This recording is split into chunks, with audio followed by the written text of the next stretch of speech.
So 3 frameworks. We're going to look at human instinct, competition, and then finally positioning. So let's kick off with human instinct. So this framework is from a guy called Scott Galloway. Has a great TED talk. Go and find it. He'll explain this even more elaborately than I will. But his idea is that really, really successful businesses engage with one of 4 primal human instincts, and he uses these symbols and metaphors to bring those instincts to life. So first of all, we have the brain, and so this is our search for logic and truth. So think about when you want to find something out, you will Google it. If you're lost, you will go to Google Maps. If you want to know what that rash is, you're going to Google the symptoms and find out what medication you need to go and get. And so he uses Google to represent the brain, our search for rationality and logic. Moving down the body, we get to heart. So Facebook, whatever you might think of Mark Zuckerberg, Facebook is successful because it helps us connect with our friends and family. So think of all those emotive pictures. My God, all of those cat photos that people insist on sharing. Probably today you have used one of Facebook's products, whether it's Facebook Core, Instagram, or WhatsApp, to connect with someone in your friend or family today. Moving down, imagine you're in the jungle, you're hunting for prey, you're finding fresh fruit to consume. Amazon is doing a great job of seeking our need for consumption. So the gut, how can we get more for less? You might have seen the Ronnie Chang stand-up comedy bit where he talks about how does Amazon get the thing in my mouth before I even know I want it? Amazon's doing an amazing job of going for our gut instincts, our consumer instincts. And then finally, there's not much further down the body to go, I'm afraid. And so this upside down fig leaf does represent our genitals, or maybe more politely, our sex drive or desire for status. And there is no better status brand than Apple. Wave your Apple Watches, everyone who's got them. What else explains why a like-for-like Apple to Samsung product is 50% or 100% more expensive? It's the status, it's the feel of that product and that brand, and the status that we get from those luxury products. And the interesting thing about this framework is you can map it onto almost any industry. So we're going to talk about cars today. So we'll look at cars. So Toyota, super reliable and affordable. Why wouldn't you buy a Toyota if all you want to do is get from A to B? Volvo famously invented the seatbelt. So you'll see in the adverts they're always talking about safety features, about keeping your friends and your family safe. Everyone in the car is going to stay safe. Ford, there's always more Me Too features. It speaks to American consumerism, so you get more for less. And arguably the ultimate status symbol, how do you know if someone owns a Ferrari? They'll tell you. Ferrari is a great example for status. We're going to talk about Ferrari again in a second. Any questions? And so now we're going to look at, you're thinking about your business. What are the competitors or what are the alternatives that your customer might be thinking about?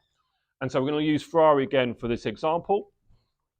So, and our competitors' alternatives fit into these 4 categories. So narrow, form, need, and resource. We're going to explain what each of those is. So for narrow, these are your direct competitors. So for Ferrari, it's other luxury sports cars. So the attributes of the product, the price point, the features are very, very similar to the product that you're trying to sell. Next, with form, some of those attributes are similar. So here we're looking at other luxury cars, but a luxury SUV or a luxury saloon. Not everyone has the back to sit in a sports car all day. So these are probably similar products, but not direct like-for-like competitors. So maybe in software, not all of the features are exactly the same. Need, this is back to our human instinct. If I'm driven by status and I want to buy things to show off my status, I could be buying a powerboat, a luxury watch, fine art, vintage wine, anything that helps reinforce my sense of status for myself and with my peers. And then finally, resource is probably the most important for B2B buyers and sellers. Is this what else am I going to do with my money? So for Ferrari buyers, they probably don't have to make these trade-offs. they're going to buy luxury property, expensive education, invest in the stock market, or give to charity. All of these things, they're not needing to choose between them. But particularly in a B2B context, there will be fixed budgets and they will be allocated to different needs and organizations and business units within the business. So knowing what that resource availability is when you're selling to a business is really important. Moving on. And then finally, where are you going to position yourself in the market? And so my background in product, so I love a 2x2 graph, and so there's no escape, I'm afraid, today. So we're going to do 2x2 about quality and affordability, and I'll explain what sits in each of these quadrants. And so at the bottom, you often hear software business being disruptive. That means they're cheaper, but not necessarily better. They're a cheaper alternative, but they're not necessarily delivering all of the quality or all of the value that the established players are delivering. Now, in many markets, people will pay more money for a better product. So every market, there's the premium version of every single product. And so people will pay for a differentiated product that's more expensive, but delivers more value, more quality. Now, you might assume that, well, everyone wants to be in dominant because I'm delivering something that's both cheaper and better. There might be some reasons why that's not such a good idea. We'll come to that in a second. And then finally, we're going to call this one doomed.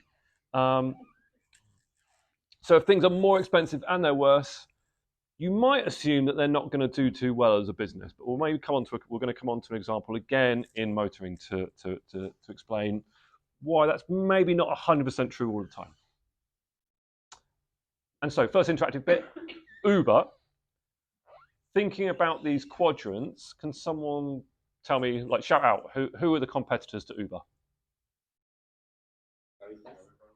Sorry. So classic taxi, yeah. I think I heard Cabify, so like for like competitor, yeah, in the same market. Anything else? So yeah, Black Cab in London. Thanks, Tom. Go again? Yeah, public transport. Yeah, great one. Anything else? Oh, bikes. Okay.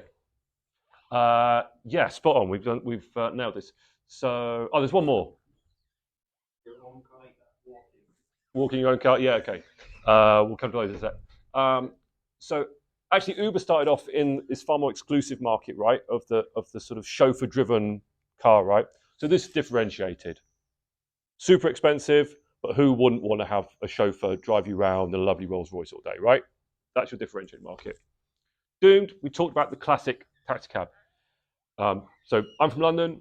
Newsflash, black classic taxis are still everywhere in London.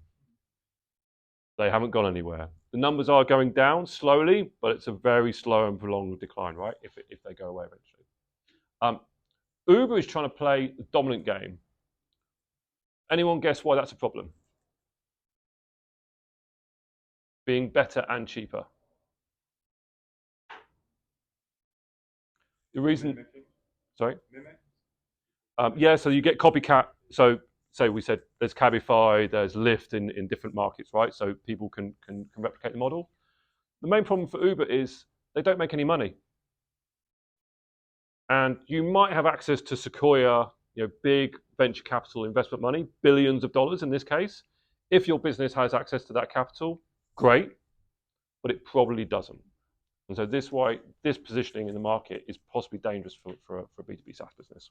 And then we had a few of these. So the disruptive, so just walking, all of these, right? Public transport would all sit down here.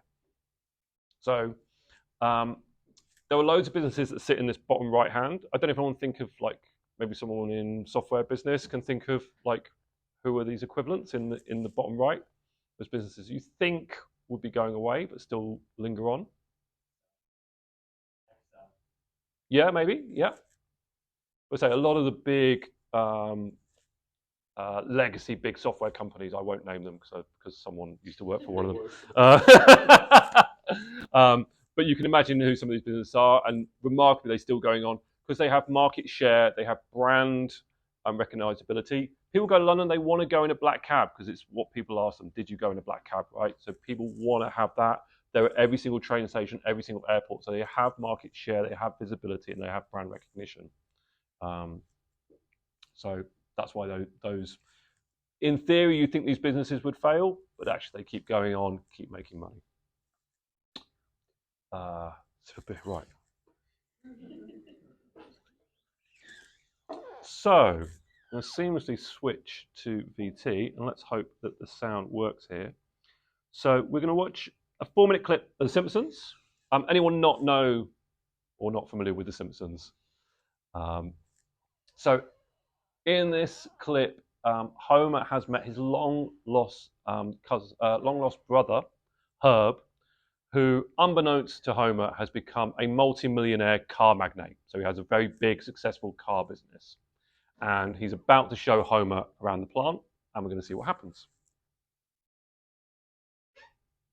And hopefully the sound comes through.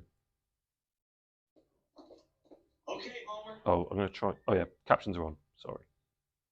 Pick out anyone you want. Are you sure you want to give me a car? You know what these things cost me? There's maybe $40 worth of steel in them. Oh, okay. Yeah, I'd like a big one then.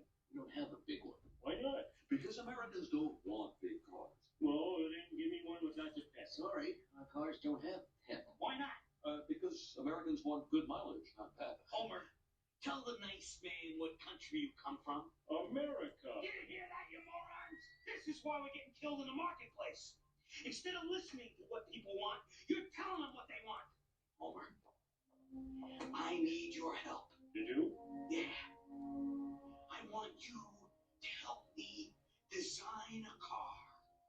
A car for all the Homer Simpsons out there. And I want to pay you $200,000 a year. And I want to let you. Homer, meet my team of engineers. They're going to build your car.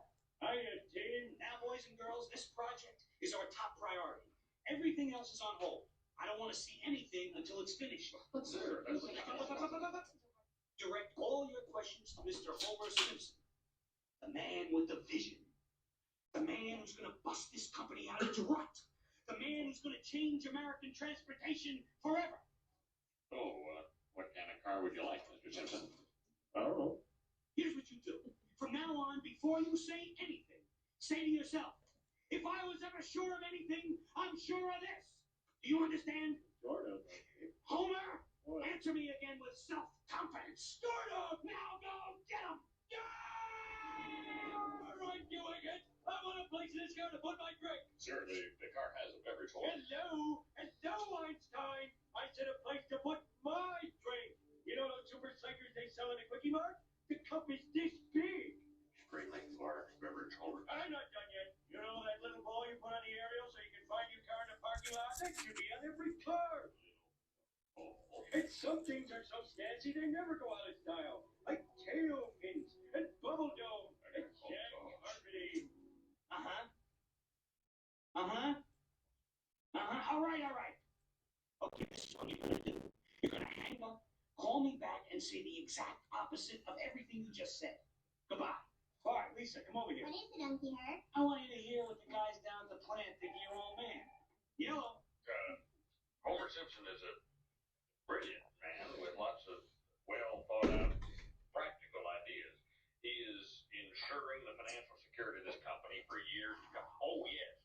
And his personal hygiene is above reproach. Whoa, that's great. I want a horn here, and here. You can never find a horn when you're mad. And they should all play La Cucaracha. And do, Mr. S. And sometimes the kids are in the back seat. They're hollering. They're making you nuts. There's got to be something you can do about that. Maybe a built-in video game would keep them entertained? You're fired. What is my brother paying you for? What about a separate soundproof bubble dome for the kids with optional restraints and muzzles? Bullseye! And another thing, when I get the motor, I want people to think the world is coming to an end. Rum, rum, rum. Ladies and gentlemen, presenting the car designed for the average man, the Homer. Oh. Any questions? What does this monstrosity cost, Jerry? What's the stamp price? $82,000. This monstrosity cost $82,000. What have I done? I mean, the zoo was fun, but I'm ruined.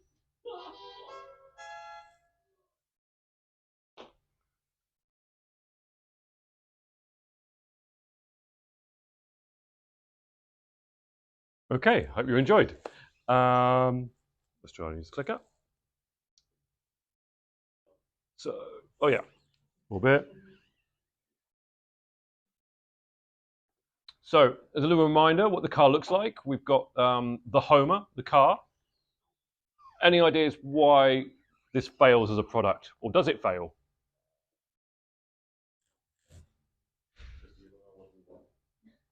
Shout out. Because we don't know what we want. Yeah, maybe. Yeah. Anything else? The sample size is one Yeah. instead of like everyone. The average man is yeah, like for the average one, there should be quite a lot of the average person. But Homer's maybe not talking to many others apart from himself. Anything else? Yeah, not great product market fit.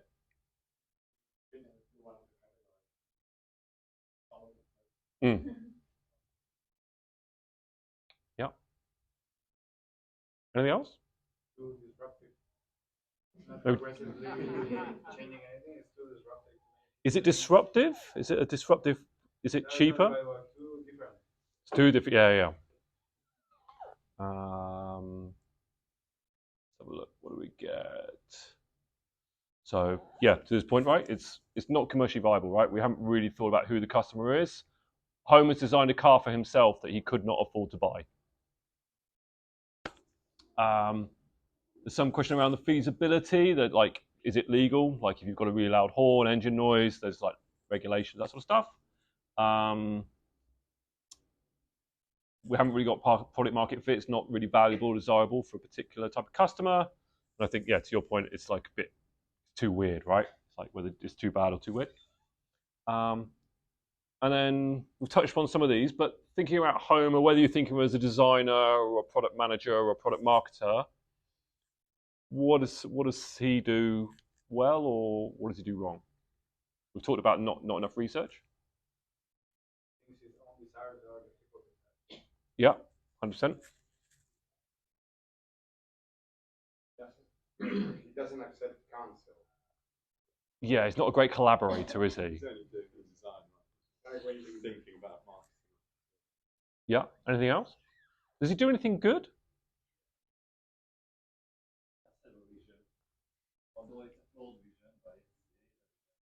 Anything else? He has a vision? He has a field perspective.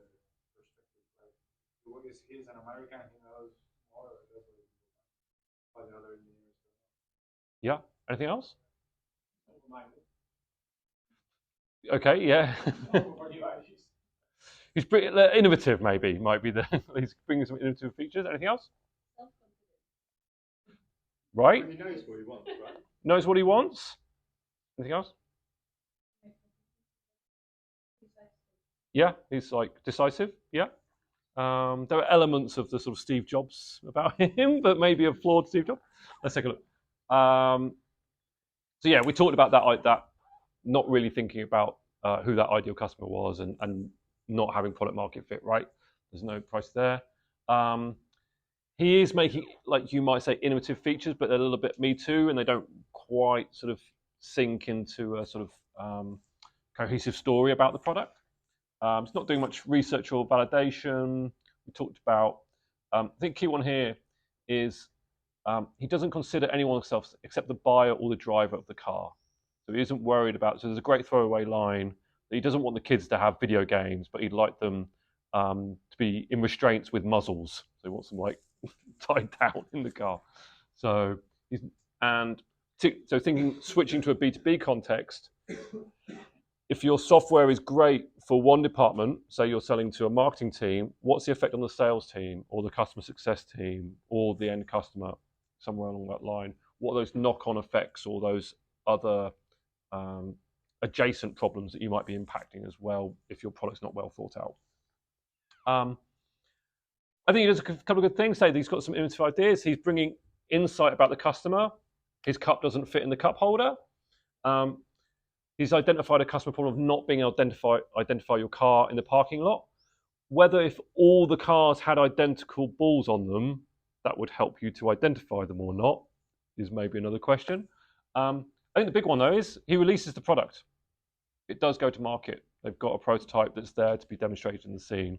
So many projects fail, they never get to market, they never release, right? So he has released the product ultimately. And that's it, guys. If you'd like the slides or any content, you just have to follow Nord on LinkedIn and then email me and tell me that you've done that, and I'll happily share the slides with you. But happy to take any questions.